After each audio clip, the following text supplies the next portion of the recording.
Kalau ditanya, pasti jawabannya apakah kita ingin hidup bahagia di dunia? Pasti. Apapun yang kita lakukan, apapun yang kita kerjakan, siapapun kita, apapun jabatan, baik si miskin si kaya, punya jabatan atau tidak punya jabatan, pemerintah atau rakyat jelata, kalau ditanya pasti ingin hidup bahagia. Maka bahagia yang akan kita bahas di sini adalah bahagia yang konsepnya Tuhan, bukan bahagia menurut kita. Menyebahagia menurut tanya kau cukup simple. Na rumah, asaikan na motor, na peng bacut, kau bahagia dia. Menurut tanya dan yang bahagia, na bahagia, bahagia. Alhamdulillah rumah kali. Tiba na bahagia ron, alhamdulillah bahagia. Long kau pegawai, anak kaya kuliah. Jadi ukuran kita bahagia, kebanyakan di antara kita adalah berkutat dengan materi ataupun hal-hal yang biasa saja. Maka pada malam yang berbahagia ini akan kita bahas sedikit konsep bahagia menurut Allah Subhanahu wa taala. Agar bahagia ini abadi, bahagianya lahir batin dan bahagianya untuk selama-lamanya. Maka sudah masyhur sekali dalam setiap doa, pasti kita sering berdoa Rabbana atina fid dunya hasanah wa fil akhirati hasanah wa qina adzabannar. Kita pingin hidup bahagia di dunia, maka kita minta sama Allah, Rabbana atina, berikan kepada kami fid dunya, di dunia hasanah, kebaikan, wa fil akhirati hasanah, dan di akhirat juga kebaikan, wa qina adzabannar, dan dijauhkan daripada api neraka. Maka bagaimana konsep agar kita hidup ni selalu bahagia? Tapi menurut Allah, menurut kita. Ada 3 saja konsep pada malam hari ini kalau ingin hidupnya terus bahagia. Jadi bahagianya itu sempurna. Bahagia dunia akhirat, lahir dan batin bahagia. Konsep yang pertama adalah ketika kita ingin bahagia, bersyukur. Bersyukur. Orang pasti akan bahagia dia bersyukur, siapapun dia. Si miskin akan bahagia kalau dia bersyukur. Si kaya akan bahagia kalau dia bersyukur. Punya jabatan, tidak punya jabatan, ada sesuatu dia miliki atau tidak ada dia miliki apapun, ketika dia bersyukur kepada Allah, maka dia akan bahagia. Bahkan banyak kita lihat orang yang punya sekalipun, kalau dia tidak punya rasa syukur, maka dia tidak akan bahagia. Rumah biraya, tapi dikala nurung hana bahagia. Bukan materinya yang kurang, tapi syukurnya yang kurang. Urung badan sehat, tapi dikala hana bahagia. Bukan badannya yang tidak sehat, tapi syukurnya yang kurang. Maka konsep yang pertama itu bersyukur. Maka Allah jelaskan dalam surat Ibrahim ayat ke-7. Jelas bagi kita, sering dibacakan oleh penceramah-penceramah. Wa id ta'adzana rabbukum, dan ingatlah ketika Tuhanmu memaklumkan kepada engkau, la in syakartum la azidannakum. Kalau kau bersyukur, la azidannakum. Ya, anak-anak dayahnya hidup punya. La azidannakum, takkid, penguatan pasti. Allah tambah nikmatnya, Allah tambah bahagianya, Allah tambah berkah kehidupannya. Dengan apa? Dengan bersyukur kepada Allah Subhanahu wa taala. Maka konsep daripada syukur lagi adalah lihatlah ke bawah. Jadi tanya menyepelai bersyukur kepada Allah, lihatnya ke bawah, jangan lihat ke atas. Kita biasanya kalau sering melihat ke atas akan menjadi orang-orang yang kufur. Lihat ke bawah.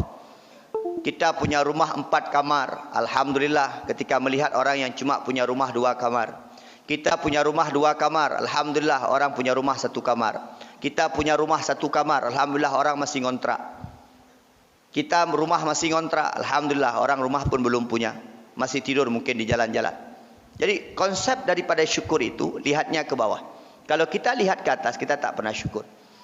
Kita yang punya mobil, alhamdulillah, lihat ke bawah, orang punya kereta, punya motor. Orang yang punya motor, lihat ke bawah, alhamdulillah, orang jalan kaki. Saya punya motor. Orang yang punya kaki, alhamdulillah, orang kaki 1 sudah tak ada lagi, sudah dipotong kakinya 1, pakai tongkat 1. Orang yang pakai tongkat 1, alhamdulillah, orang 1 pun tak ada kaki lagi. Maka konsep daripada syukur itu lihatlah ke bawah. Ketika kita melihat ke bawah, maka akan bersyukur. Maka dalam surat An-Nahl ayat 78, Allah juga sampaikan kepada kita, wallahu akhrajakum min butuni ummahatikum la ta'lamuna syai'a.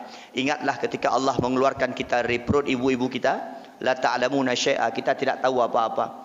Wa ja'ala 'ala lakumus sam'a, Allah berikan kita pendengaran, gejuk gelunyung, gejuk pendengaran. wal absar, gejuk penglihatan, wal afidah, dan hati nurani. Untuk apa? La'allakum tashkurun, agar kita bersyukur dengan apa yang kita miliki. Maka konsep yang pertama, bersyukurlah apa yang kita miliki. Pada malam yang berbahagianya, rame gop hai ti meja tarawih, itu meja tarawih, alhamdulillah. Igop lalu dengan kegiatan masing-masing, lalu ngenyo, lalu ngenji, diberi kesibukan oleh Allah yang lain-lain. Kita datang kemari bisa khusyuk solat di sini, alhamdulillah. Yang pertama, syukur kepada Allah kalau ingin bahagia. Yang kedua adalah, konsep daripada bahagia adalah, jangan pernah kita membanding-bandingkan nikmat yang ada pada kita dengan yang orang lain.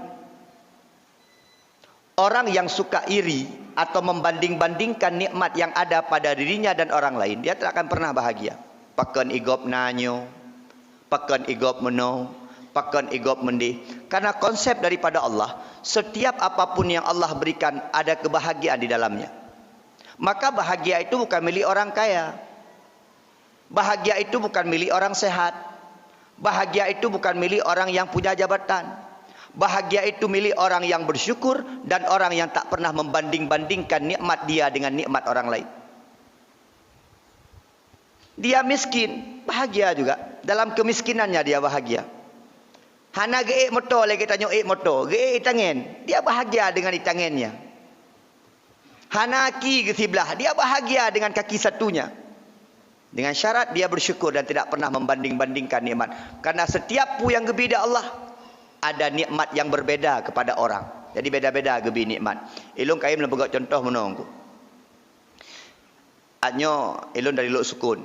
Jadi waktu tamang jalan Selat Melaka kena long kalian tu sabuh keluarga nampak daerah Masjid Baitur Rahman. Kalian sabuh keluarga limang lako geba becak.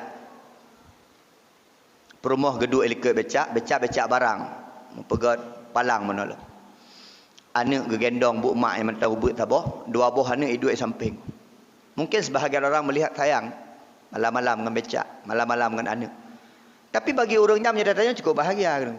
Jadi dia beda pegah-pegah. Oh, hana bahagia saja orang sayang dekat dia. Hana bahagia dah. Jadi jangan pernah kita banding-bandingkan. Dah ikut nyansang menyaur-urung lagi nyan. Nah yang tayu motor dah nyu, hai biasa mentah-mentah. Ikutnya bahagia dengan apa yang Allah berikan. Yang penting dia bersyukur kepada Allah Subhanahu Wa Taala. Jadi bahagia itu kita ada kalian orang dengar dinan. Ikut masjid nah.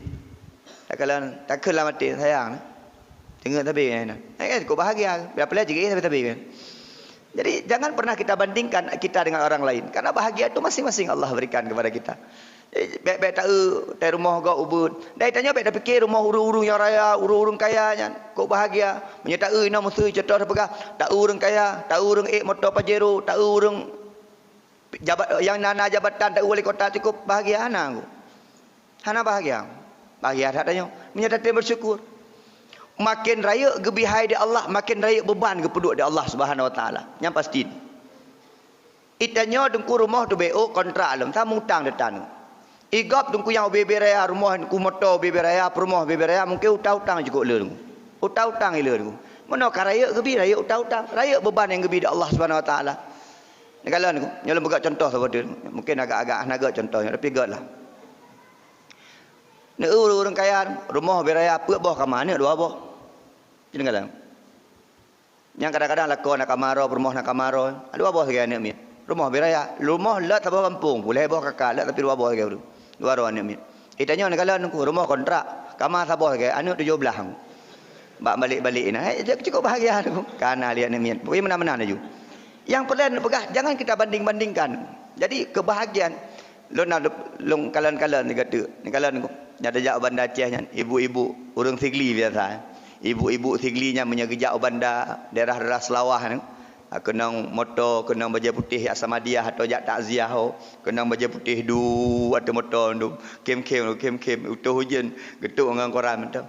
Itanya yang dalam motor-motor mewah kan takkan babak perumah tu menyana perumah. Takkan lihat bunda sayang kita lihat sayang tu. Go.